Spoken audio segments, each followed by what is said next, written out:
Today on Moviewallas, we talk about Challengers and Monkey Man. Named after Joe.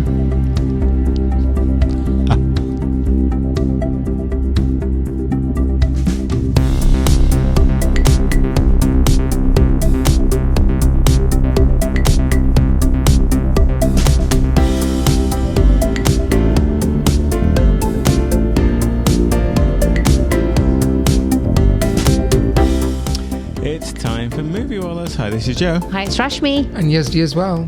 Moviewallas is a weekly list of film reviews, movie news, and general banter in theatres, on DVD, online streaming, or on the back of an airplane. If you love the movies, this show is for you. I'm very excited about both of the movies. Me today. too. Me both too. of the movies. In fact, Challengers is one of those movies where Rashmi and I got in the car to drive home from the screening, and Rashmi's like, I hate when we can't talk about movies. I said I hate that we can't. Yeah. I hate that we can't talk about movies because we're very diligent about not talking about the movie. Yeah. Until we record. Yeah. Regular listeners will know that. Yeah, and most of the time it's pretty easy, but sometimes you just want to say one thing. It's many things. Many things. I overfloweth with opinions about both of these movies. Yes, me today. too. I want to know how many pages. Well, I know you wrote 3 pages. 3 pages each. 3 pages each. Yeah, but it's not much. Okay. I can't even read my writing. It's so dark. And I don't write anything, so I barely remember these movies until we start talking about them. You remember them, Joe. Yeah, I do remember them. I'm kind of snacked out, but I do still want to thank Ozma. For the Jaffa cakes and the Eccles cakes and the tea cakes. Yes. We will continue munching. But I think should we have a tea cake? Yes, we'll have let's do a tea cake. Yeah. Does it have tea in it, or you have it with tea? No, it's meant to be eaten with tea. Okay. And it's got milk chocolate because it says so on the box. Okay. Made by Tunnocks.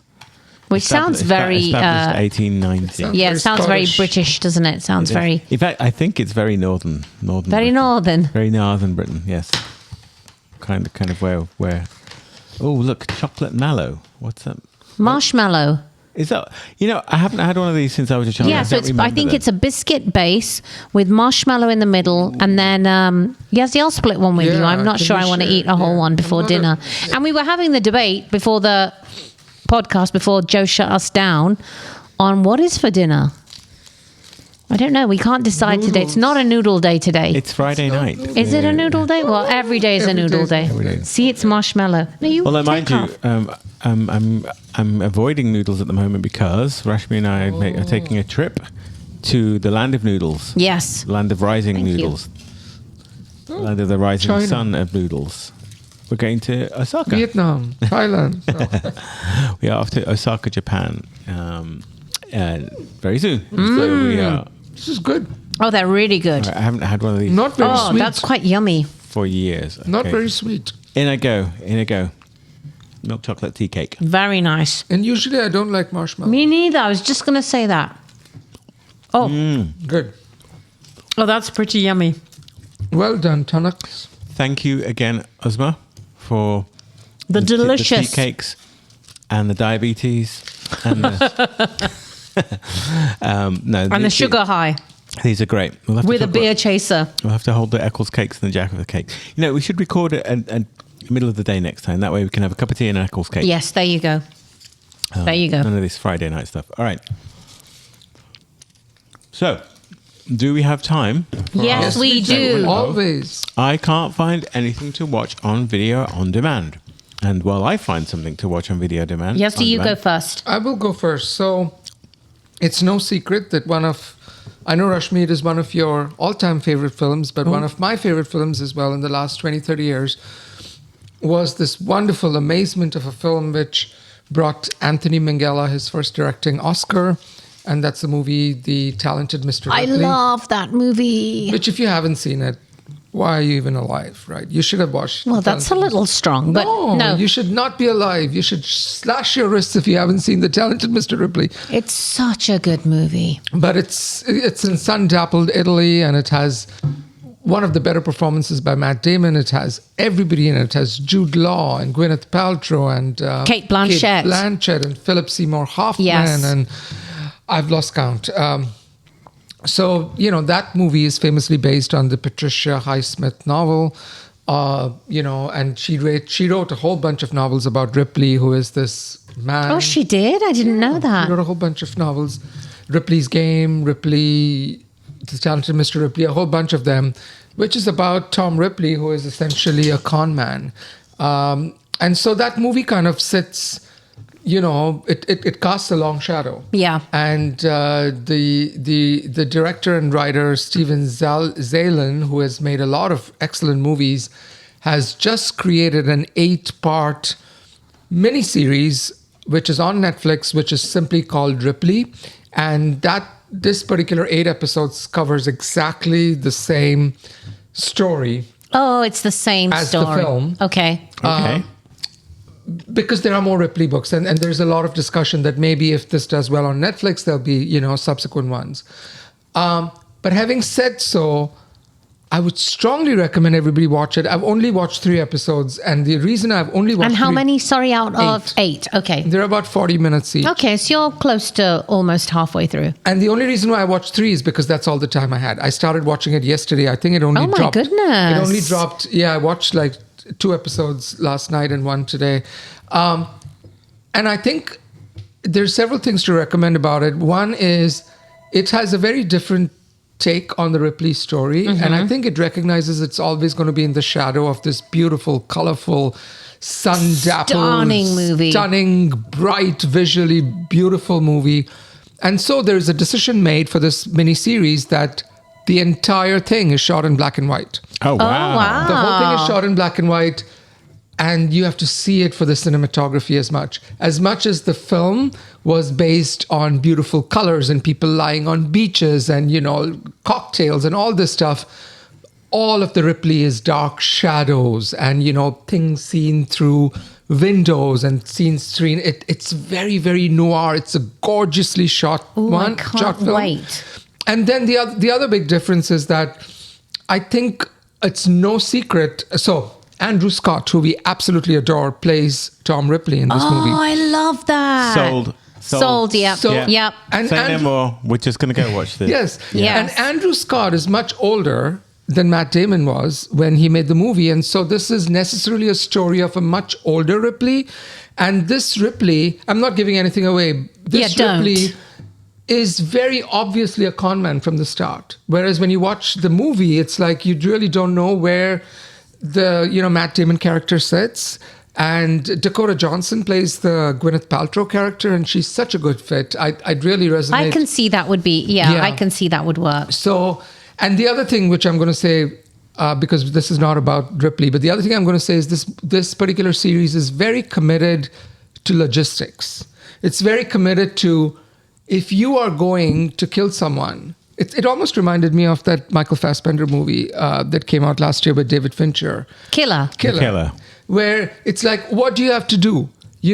How many steps do you have to go up? Are you going to be breathless while you go up the steps?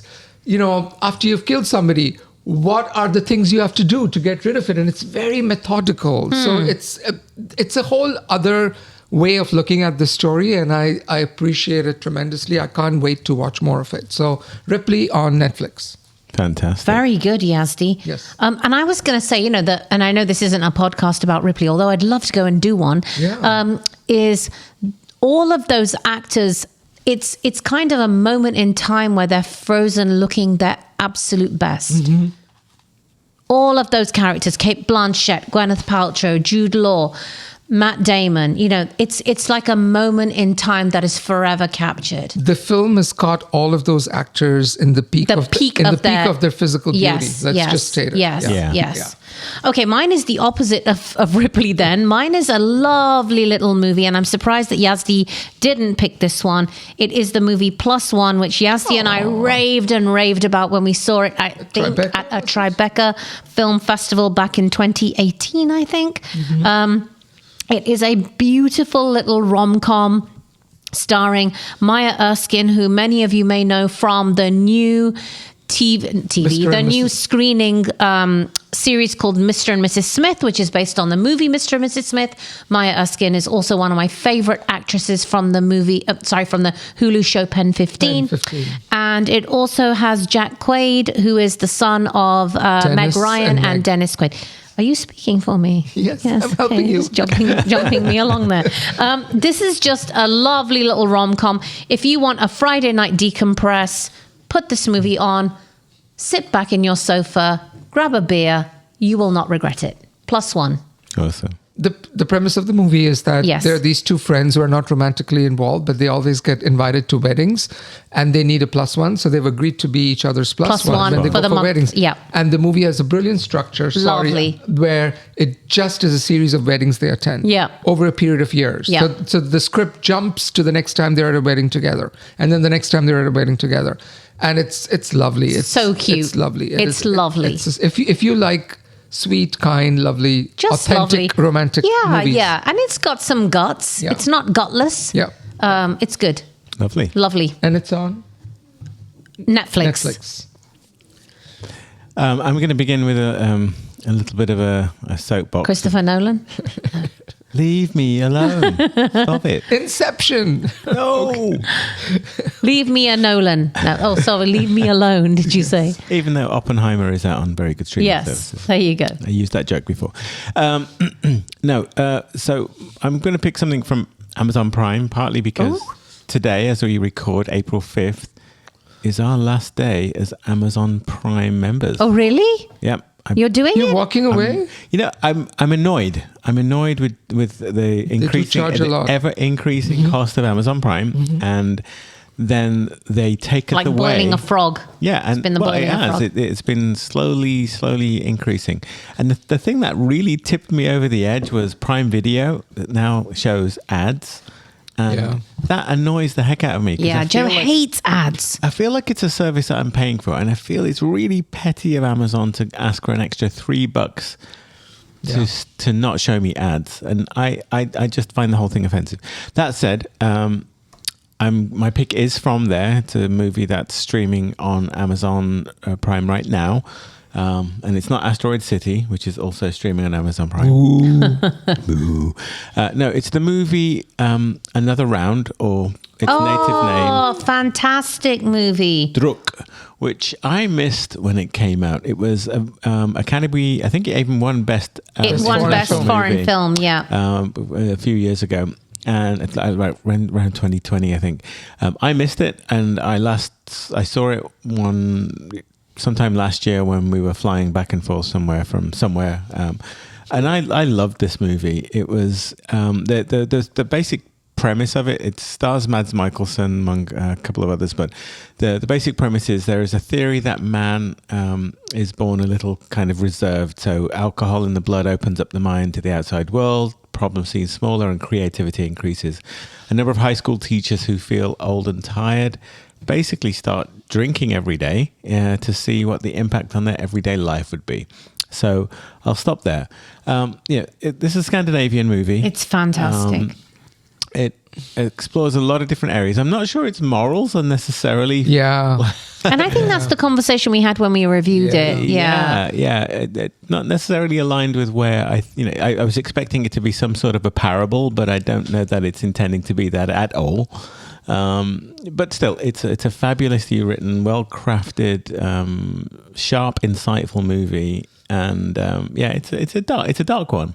It's a dark one, and I think you will have some opinion after you finish watching it, one way or the other. Yeah. About alcohol. Yeah. As we take another drink of our beers during this podcast. Does it make us better podcasters? Is that the question we're trying to answer? It can only get better. It can only get better. Yes. Yeah. But so that was my pick. So Rashmi, you had... +1 on Hulu. +1 on Netflix, because Yazzie didn't help me out. Yazdi. I have the miniseries Ripley, also on Netflix. Awesome. And my pick was Another Round on Amazon Prime Video, which I am about to leave. Okay. Which I can't believe we're going to leave it. I'm going to give it a couple months, right? How are you Because going to order things and not get them the next day? you can still get them, and if you need them the next day, you pay $2.99. I mean, Okay. I can deal with that. Like, Okay. We'll see. This is a good experiment. I'm going to try. We'll have to report back on a future podcast Yeah. how it goes. Can we last more than a week? Yes. Because we had like 15 Amazon packages arrive this week, I think. So we'll have to figure this out. Anyhow, let's jump into what. I'm so excited to talk about both of these movies. Okay, so It's then not let's often, get on with it. It's not Pick often one. we have a podcast where we're like bursting. I think we're doing challenges first. Okay. Then let's do challenges Okay, first. Rashmi. so from visionary filmmaker Luca Guadagnino, who brought us Call Me By Your Name a couple of years ago. Challenges stars Zendaya as Tashi Duncan, a former tennis prodigy turned coach and a force of nature who makes no apologies for her game on and off the court. Married to a champion on a losing streak, Tashi's strategy for her husband's redemption takes a surprising turn when he must face off against the washed-up Patrick, played by Josh O'Connor from The Crown, his former best friend and Tashi's former boyfriend. As their pasts and presents collide and tensions run high, Tashi must ask herself, what will it cost to win? So this is written by Justin Karitskis. And again, like I said, stars Zendaya, Josh O'Connor, and Mike Feist, amongst some others. We all saw this one. We are all dying to talk about this one. Yazdi, kick us off. What did you think of Challenges? So there were many things which annoyed me about this movie when I initially started watching it. And then everything that annoyed me became something that I loved about the film. It's original. It's adult. It's soapy. It's brilliantly acted.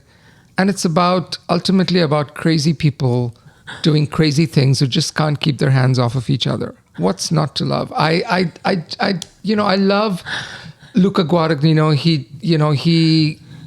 He's an Italian director. He was making Italian movies with Tilda Swinton and others. He kind of broke. Remember that wonderful film? With Love? Is it called With Love? I Am Love. I Am Love. I love that movie. He's such a visualist, and he broke onto the American scene with Call Me By Your Name. But since then, he's made a few movies, and I think his last movie was probably the only Guadagnino movie that I didn't care, which was that horrible, Bones and All, that vampire cannibal movie, whatever. I kind of liked which it. I know you liked. I didn't care for it. But before that, he'd made a movie called A Bigger Splash, which had Dakota Johnson, Tilda Swinton, Ray Fiennes, and Matthias Schoenaerts, which was also about 4 people in Italy who cannot keep their hands off of each other. And I love that there is somebody who is making these kind of very cerebral adult movies about deeply flawed people. So I just love this movie, and I'm so glad that everybody gets a chance to watch it soon. Joe? Yeah, I mean, this is so naughty. It's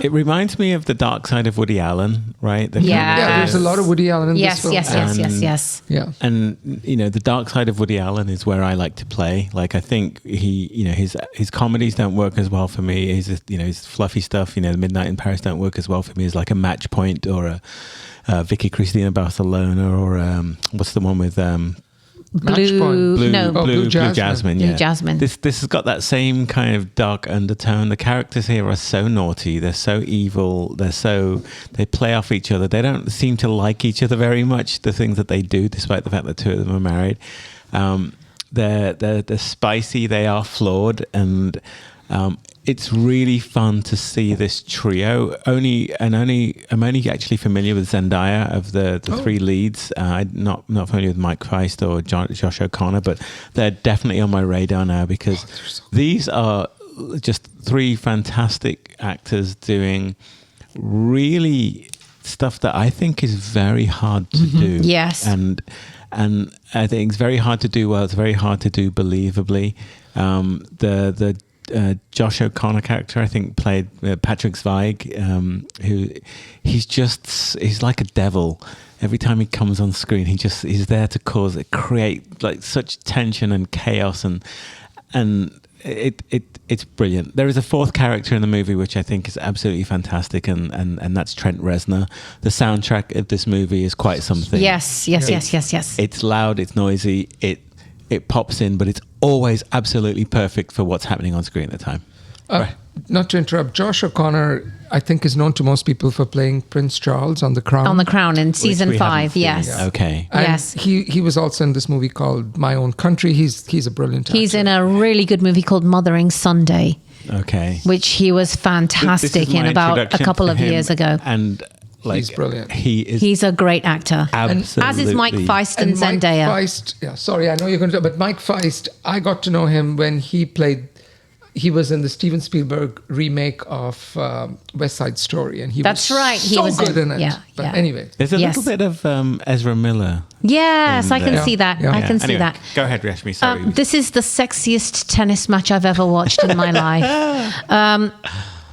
This is oozing with like sex appeal and fruitiness, and normally it pisses me off. I think I'm the prude of the group, and I don't like when sexualness is done not in favor of the story. But in this movie, it's so well paced, and it's so well placed that it teaches us about who these people are. We learn through their sexual acts with each other who they are and how they behave. So I love that it's all in service of the story. And man, Luca Guadagnino loves to show penises. There's a lot.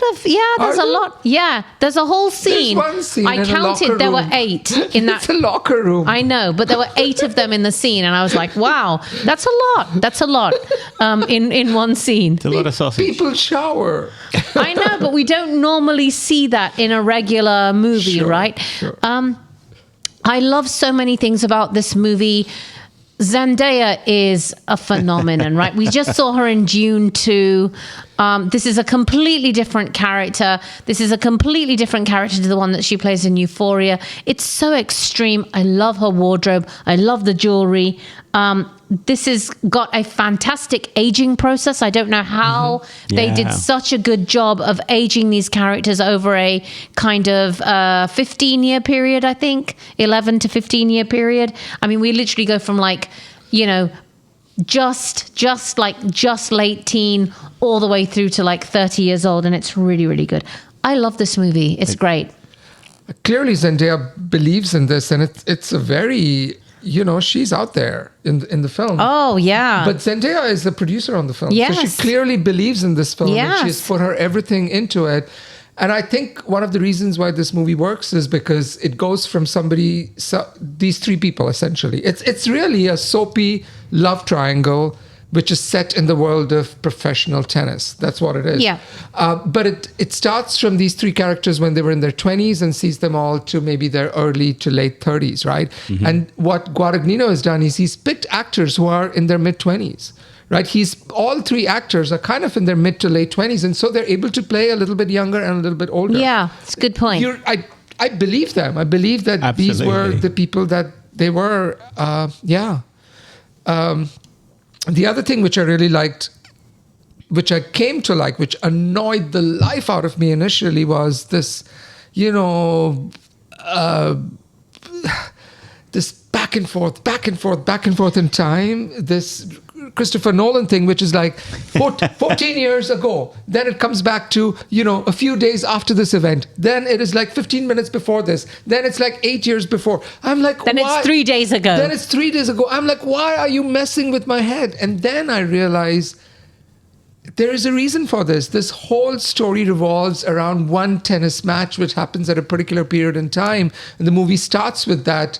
And it brings you all the way to the climax and tells you why you should care about this match, right? What is at stake for this match? Yes. Professionally, personally, in terms of everything. The game itself. Yes. And I'm not giving anything away, but it's also weirdly a sports movie because the climax is a tennis match. And it's been filmed with so much ingenuity. Sometimes you see it from the perspective of the player as the tennis ball is coming at them. Sometimes the perspective is the tennis ball. Yes. As the camera is going back and forth. Yes. And then there is like a full 5 minutes at the match point of the game where you just see sweat dripping and like, what is he going to do? And I'm not into tennis, and the fact that I cared so much about it, I'm like, what is he going to do? I mean, I'm into tennis. Yeah. I love tennis. And I think not since Battle of the Sexes, which did that tennis match dynamic movement of the ball, have we seen such great filming of a tennis match. Ingenuity is the right word, because, I mean, this is so playful, and it toys with us as the audience. I mean, sometimes you're not even watching the tennis game, you're seeing the audience watch the tennis game. And those clever little shots about who's watching the game and who's watching the people. It's such a clever idea, and I'm sure it's been done before, but it's such a, everything is done at precisely the right time. And when you say, Yazdi, they cut back and forth, those cuts are done with such precision, because all of a sudden it puts that particular shot, that particular game into a context. And I love the way, you're right. I mean, you say it's like a Nolan thing. Yes, there are things which, this kind of thing normally irritates me, because it feels like information is withheld until deliberately, like it's gimmicky. You get the context, but in fact, what they did here was they gave you the situation and then provided the proper context, and it wasn't the withholding of information, because you didn't feel like information had been withheld up until that point. It's like, here's now the context for the next point in the game, and this is why this is so important. And it's a really clever script. It's terrific. It's a very good script. Yeah, it's very good. Editing, and the whole thing comes together so magically that I'm surprised that they've released it so early in the year. I feel like this is one Same. I was gonna. Yeah, I agree. To me, this would be a slam dunk. I don't know that I'll see a movie. I'm already thinking this is top 10 for me for the year. I mean, it was so fun, and I just wonder why it didn't come out fourth quarter. I'm glad it didn't. Yeah. What I loved was it had some really good dialogue. The dialogue. Excellent. I mean, the script is good, right? The script generally, but there are some really good zingers in there, and they feel real to what's happening. I mean, it's written by Luca Guadagnino. I should have meant it's written by Luca Guadagnino and two other people, but it's written by somebody, it seems like somebody would have had to have gone through that. Yeah. Right? Because there's a lot of truth in the cruelty that can only come from somebody you greatly desire and you greatly love, and the associated. I mean, all three of them are hopeless. None of them behave rationally, right? Maybe one of them does, but that's how people are. They're messed up, especially when you're young. And I'm like, why are you even doing this? Like, why are you leaving your hotel room? Why are you doing it? Yes. They're doing it because they're human. People's desires gets the better of them. And, these three actors are so committed. They're so brave. This is a really brave performance by all three of them. They're in really strange situations, and it works so well. And I think, honestly, I mean, not to pick favorites, but Josh O'Connor has such a difficult role. Josh O'Connor when he's young, and Josh O'Connor in present day, has always had the swagger. But initially, the swagger comes from a place of being young. Later on, the swagger comes from a place of being burnt out and being angry and being bitter, and he just nails it every single time. My only thing with the movie, and maybe I'm going to get some hate mail for this, but this movie has been written with around the Zendaya character, and people say dialogues like, oh my God. Somebody actually says, oh my God, to see her is to fall in love with her. And I think maybe not Zendaya, somebody else. I don't know. I mean, it feels like the movie. But she looks like $1 million in this. Yeah, she looks amazing, and she plays amazingly. I don't know if those are CGI'd shots. So that's the other thing I want to talk about as well is I originally thought there's no way these three people can play tennis as convincingly for us to believe that they're professional tennis players. And I had my eyes open. There are multiple shots where it seems, unless they did some deep fake stuff where they put their faces on somebody else's bodies, they seem to be playing incredible tennis. Incredible. Especially Zendaya. I mean, maybe she's a good tennis player. Yeah. They all must be, but it's incredible that it seems like the real actors are doing the thing. So it's, yeah. Okay. And the physicality, I mean, is amazing, because a lot of this movie has these little like visual cues, right? There's a lot of tics that the characters have that, the serve of Josh, the serve, and it's deliberately written that way. I know, but even like the scream of the Zendaya character, there's all these little callbacks to little things that they planted earlier on. Yes, and again, the way it's kind of crafted so that those things have a questionable relevance at the time. That's an odd little detail to put in. Then there are all these callbacks. So again, you have to be paying attention to that. I mean, I think it signposts them pretty well, but just really marvelously written. Yeah, and I love, and Joe, I do want to say that I wrote down, I don't often write down music, but the music, the EDM stuff is fantastic. Then there's great classical stuff. And then I imagine the unique stuff that Trent Reznor's actually written for the movie. Fantastic soundtrack. It's so good. It's a really good soundtrack. It's very dynamic, and it's a feeling. It creates a feeling. But it avoids the mistake of telling you how to feel, Correct. which so many movies get wrong. Yeah. Instead, it augments the moment because of the electronic stuff is the stuff that is obvious, but all the other music does this cleverly too.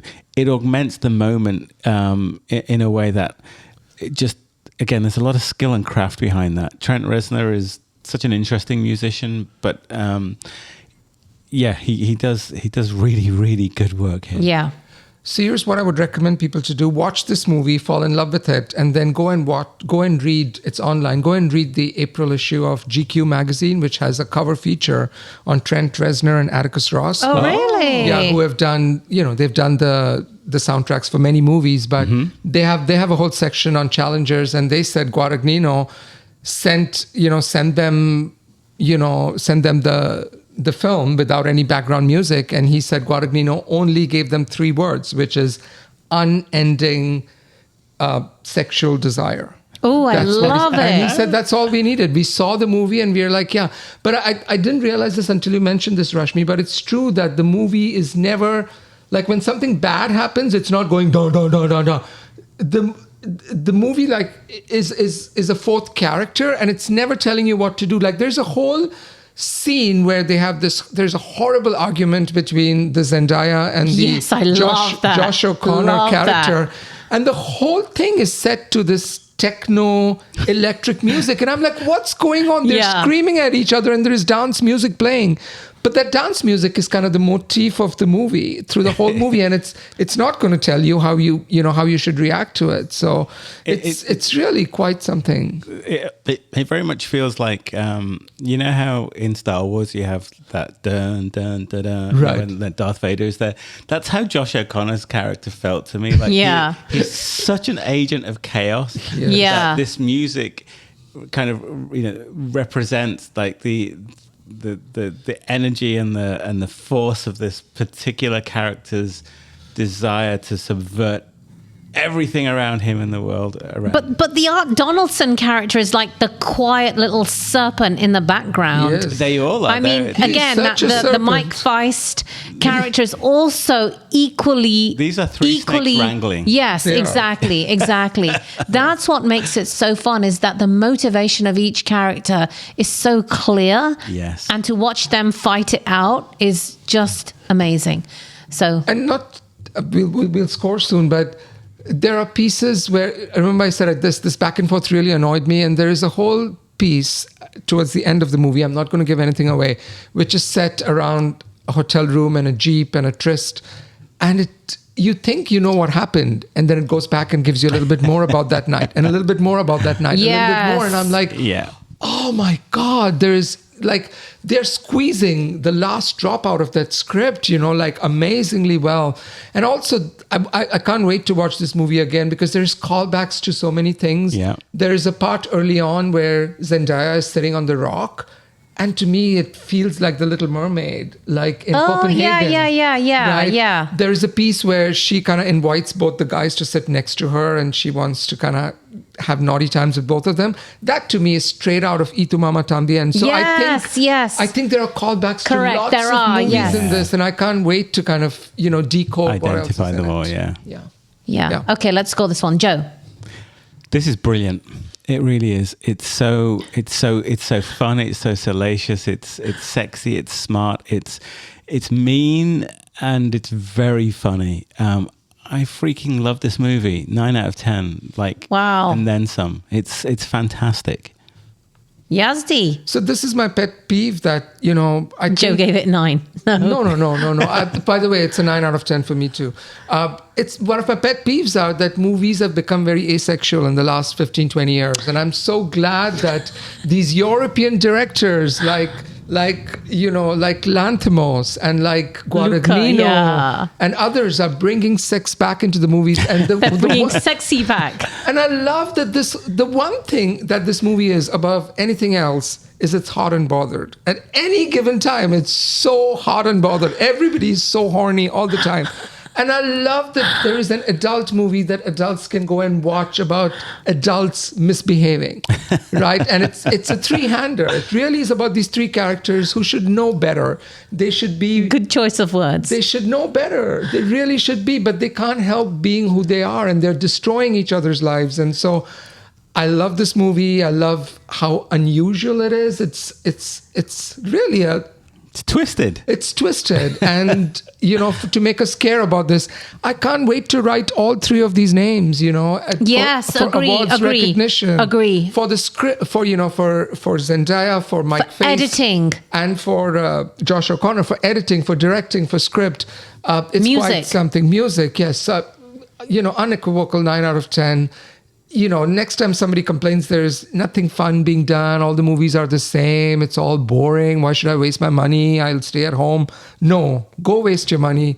Go watch Challengers in the cinema. See what a thrill it can be to be at the movies. 9 out of 10. It's a 9 from me as well. I really like this movie, and it's again. I'll finish as it ended. It is the sexiest tennis match I've ever watched in my life. And there's maybe one scene in the locker room which has nudity, but there isn't much nudity in the movie. There is, Yazdi, but it's fine. But it works. But it's not. It's people are still somewhat clothed. Yeah. Time. But it's deliciously dark. Yeah. Deliciously dark. It's kind of it's on par with like a Match Point, I think. Yeah. It evoked Match Point vibes to me. It felt to me like an overly hormonal Woody Allen. Yeah. Right. Yeah. At many times. Yeah.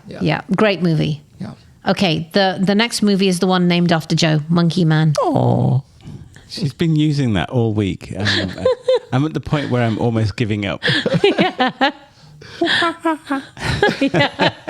See? Perfect.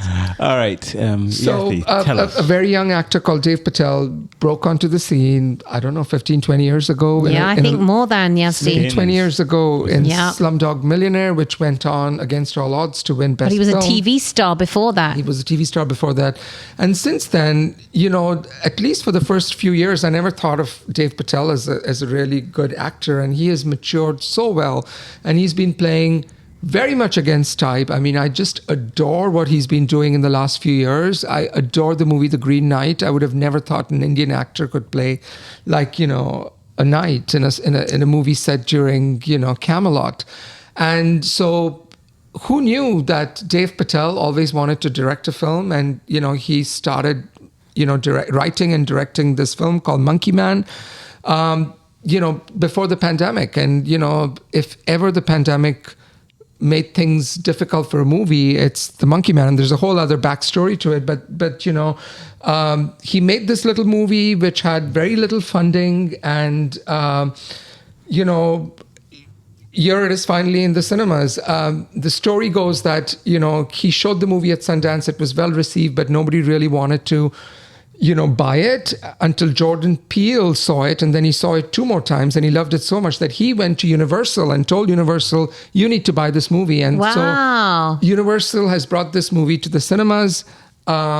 And it's, right, like I said, it's written and directed by Dave Patel. It's kind of loosely based, or it's at least based on the premise of Hanuman, the monkey god in Indian mythology, specifically Ramayana.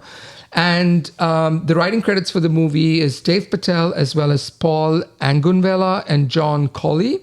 And essentially, the movie, the one-line wording from IMDb is that an anonymous young man who is unnamed in the movie unleashes a campaign of vengeance against the corrupt leaders who murdered his mother and continue to systematically victimize the poor and the powerless.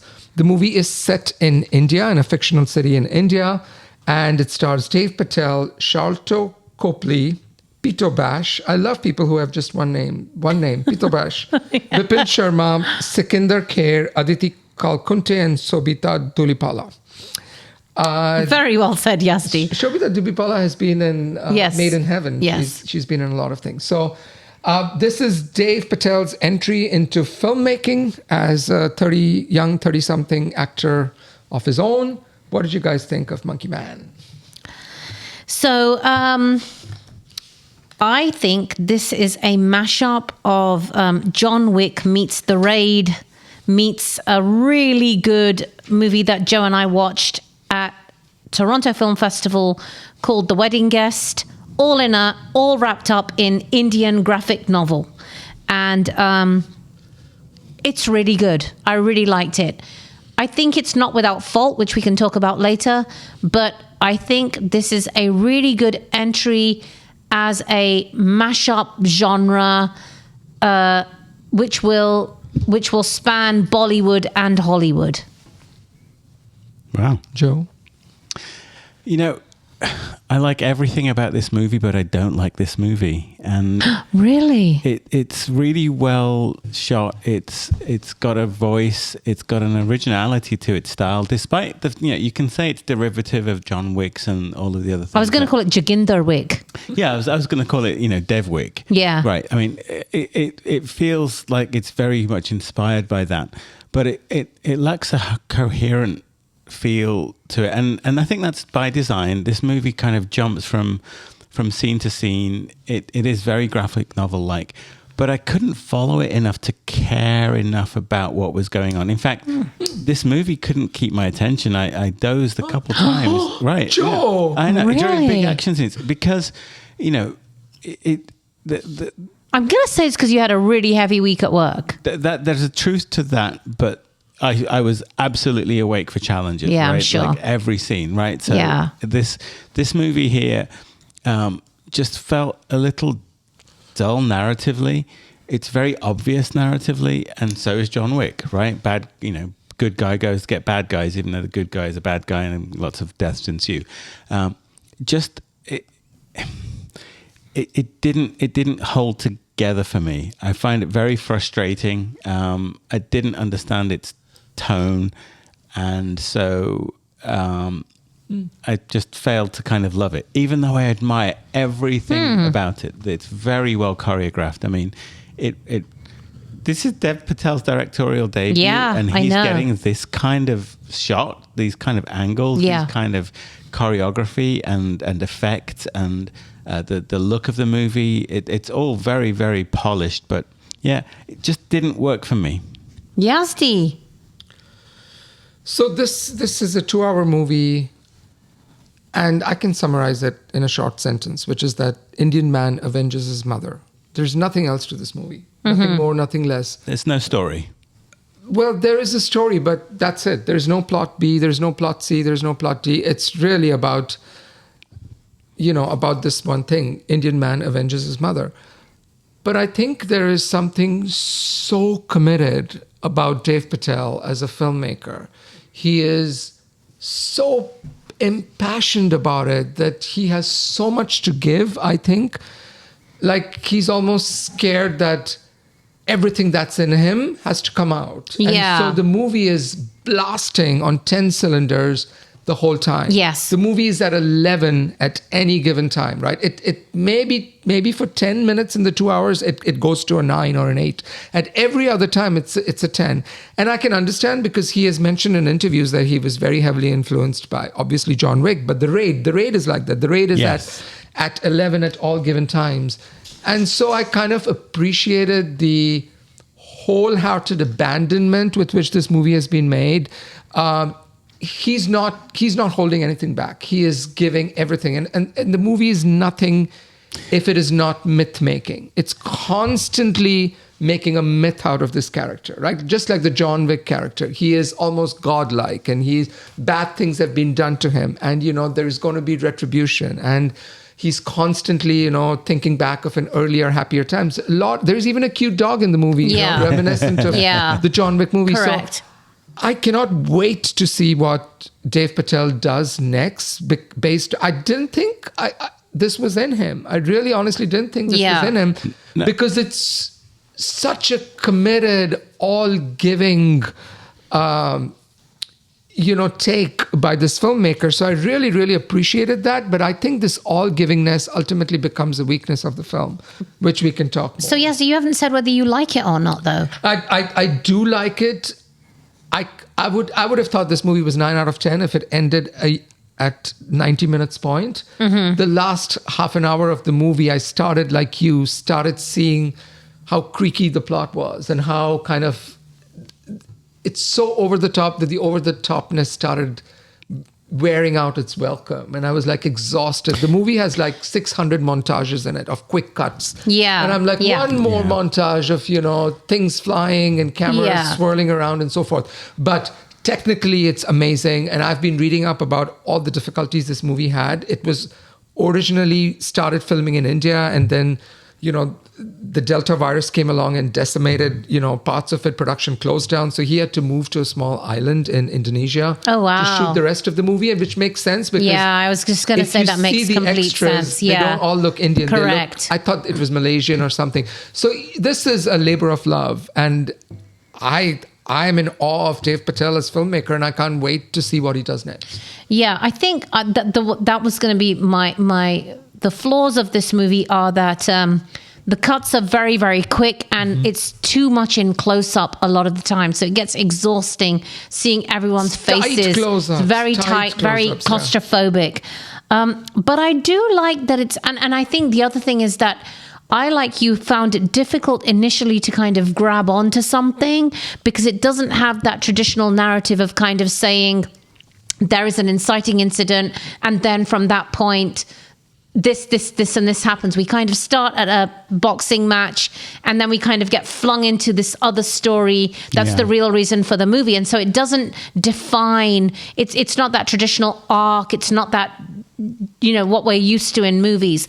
But having said that, I do like that it's trying to explore corruption and the power of religion and the power of this radicalization of a population that's happening in countries.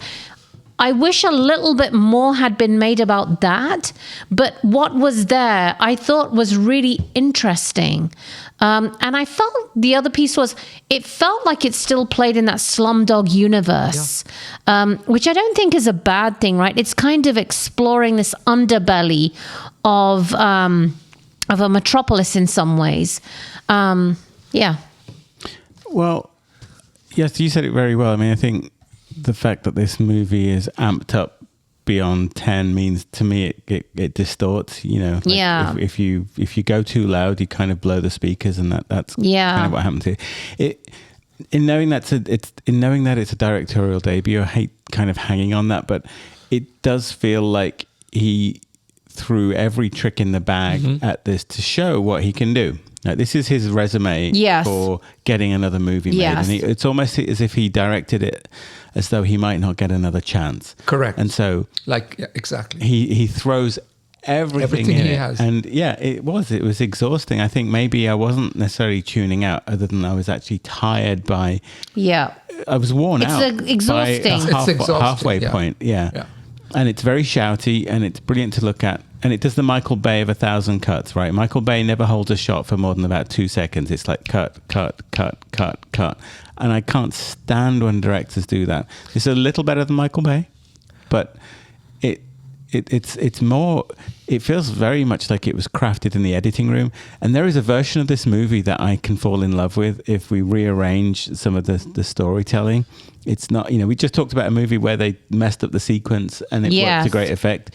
Here, I think a more linear telling of the story would have been a bit more compelling for me.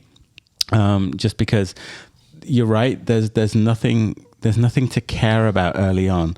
This guy goes around and gets beaten to a pulp, and we don't really understand why. But I was intrigued. See, for me, but I didn't care. Yeah. I was intrigued, but I didn't. I was like, so what? What's he doing? I don't know. There's no reason that he does that, and I'm not intrigued. And right, so again, this is my personal kind of journey with the movie. It's like I'm not interested, and I want to be interested because this looks delicious. This looks so good. Yeah. So I fully agree. I wish there was more to. So two things.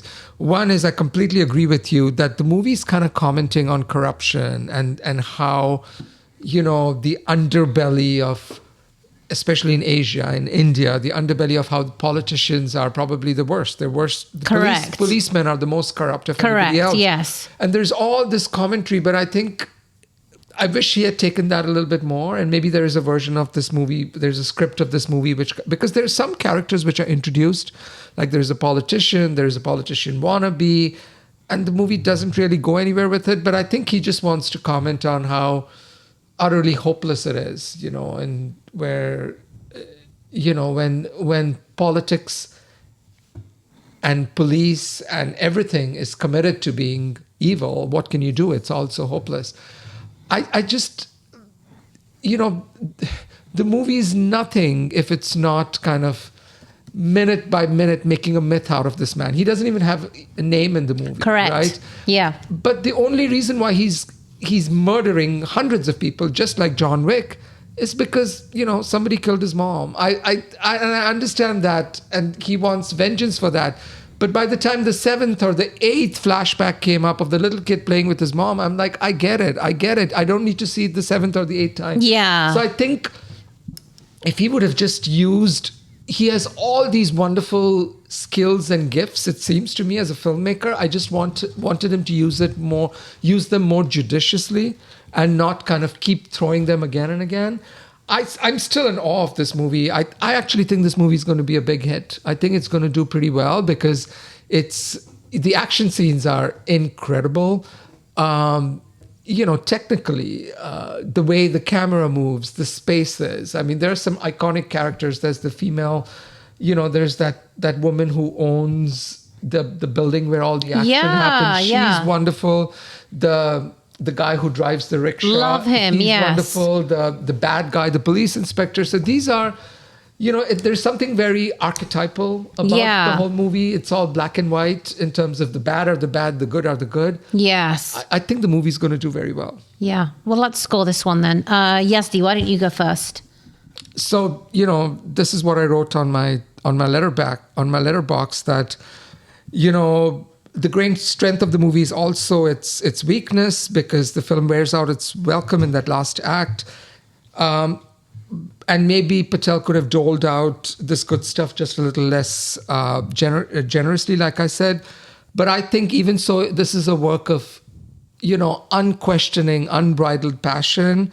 And I think, to give credit where it's due, it's technically superb. So I think it still makes for a great, giddy movie watching experience. Yeah. I was at the edge of my seat. We haven't talked about, there's a part of the movie which slows down where, he's kind of rescued by this group of rejects living in a temple. Yeah, who are transsexuals. I love that part. I love that part. I love that part, which, normally would not belong in a movie like this. So I love that. And I think it's a reason to watch this movie in the theater, like big. And this is I did not think Dev Patel would be so maximalist a director, but if you like maximalist movies, this is for you. And again, I can't wait to see what he does next. An 8 out of 10. It could have been a 9 out of 10 if he had just been more judicious, but it's still quite remarkable what he's achieved. So what did you give it? 8 out of 10. Yeah. Okay. Joe. Yeah, look, I'm not going to tell you to not go watch this movie. I think this movie has a lot to offer for the majority of movie watchers, myself included. Just I want to like it more than I do, because it has all of the things in there that normally, as a moviegoer, attract me. Right? It's an action-oriented movie. It's cleverly shot. It's extremely violent. Yeah, we haven't talked about that. It is the most violent, like nauseatingly seeing. Violent. Yeah. Yeah, and I'm a huge fan of the John Wick movies about how all the people are dispatched, but this is like an R² version of John Wick. So again, I'm rambling because I don't quite know how to articulate my thoughts concisely on this movie, because it's a puzzle. I should love this and I don't, and so I'm going to give it a 6 out of 10. Yeah, Joe. No, I know it's handsome, but again, I can't tell people go watch this, you'll love it. I can tell people go watch this. It's a movie. It's a cinema movie, but I don't know that I can tell them that they'll love it. I am going to give this an 8 out of 10. Solid.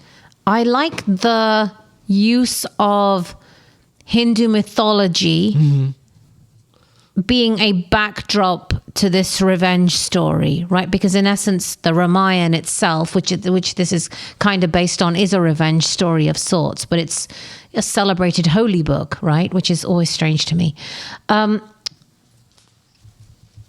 think it had its flaws, but it's very entertaining. I did see a lot of walkouts. We did this. This was a public screening. Yeah, Really? yeah. There were a lot of walkouts. I counted maybe like 15 people leaving the cinema. Wow. But equally, it got a standing ovation at the end. It got claps at the end, which doesn't happen in every movie. In screenings, so I think it's polarizing, which is what you're kind of seeing in our score somewhat. I really like this. I really, really like this. Yeah.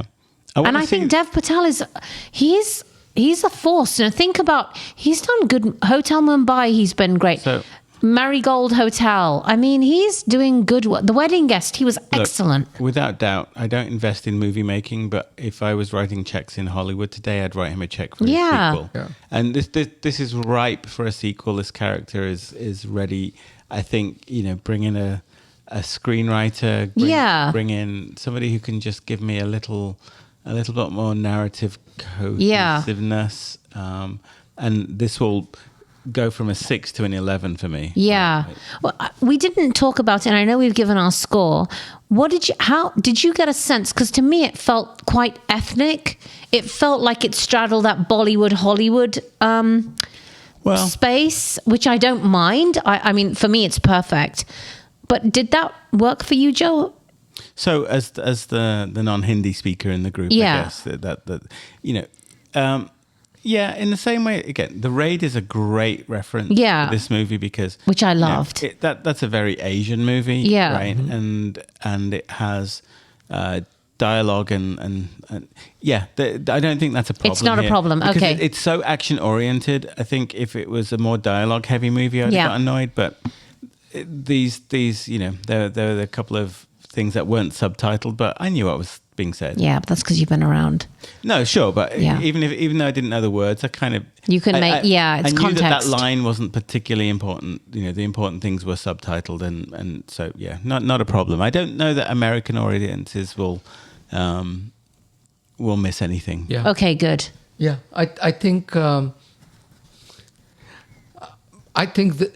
it's the storytelling is so propulsive. It just goes from one action scene to another. Yeah. That the setting almost doesn't matter. So right. I think even though it's set in Indian mythology, it's presumptively set in some city in India. Yeah. It's almost irrelevant. Okay, good. The other thing which amazed me, and as a Hindi speaking person, is The dialogue is way more explicit Yes. in the Hindi language Yes. compared to the subtitles. Yes, And I think we were giggling. we were giggling. I'm like, he did not say that because Yes. it means far worse in the Hindi, translation, in the yeah. translation than what shows up on in your Yeah. subtitles.